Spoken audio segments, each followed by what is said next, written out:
वीज वितरण कंपनीच्या अधिकाऱ्यांनी वीज बिल वसुलीचा सपाटा लावलेला आहे. थकीत विद्युत ग्राहकांच्या वीज पुरवठा खंडित करण्याची मोहीम सुरू झालेली आहे.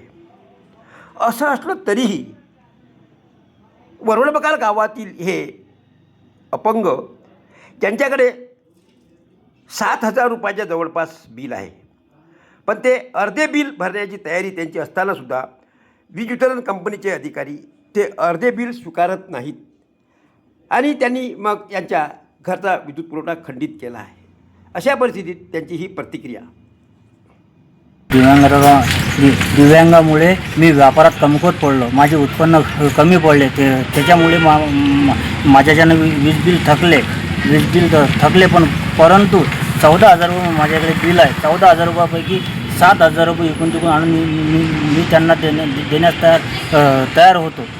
तयार असतानाही त्यांनी ती गोष्ट नाकारली आणि ते म्हणत होते की पूर्ण वन टाईम पाहिजे. मी त्यांना हे बी सुद्धा म्हटलं की माझ्यासोबत माझी पत्नी मुलं आहे, मी दिव्यांग, मला अंधारात झोपू नका. तरी त्यांनी माझं काही न ऐकता 7,000 रुपये न स्वीकारता माझ्या घरची वीज कनेक्शन बंद केले. म्हणजे आता तुमच्या घरात विद्युत प्रवाह लाईट अंधार आहे? विद्युत प्रवाह माझ्या घरात नाही. 100% दिव्यांग असणाऱ्या प्रवीण देशमुख यांच्या पत्नी, 2 मुलं, या सर्व कुटुंबाची जबाबदारी त्यांच्यावर आहे. अपंगत्व आल्याने त्यांना डोळ्यांनी दिसत नाही. असं असतानाही आज भाड्याने रसवंती घेऊन ते या व्यवसायात पडलेले आहेत. परिस्थिती अत्यंत नाजूक आणि हलाखीची असताना या अपंग व्यक्तींवर दया करण्याऐवजी वीज वितरण कंपनीच्या अधिकाऱ्यांनी यावर अन्याय केल्याच्या भावना अनेकांनी बोलताना व्यक्त केल्या.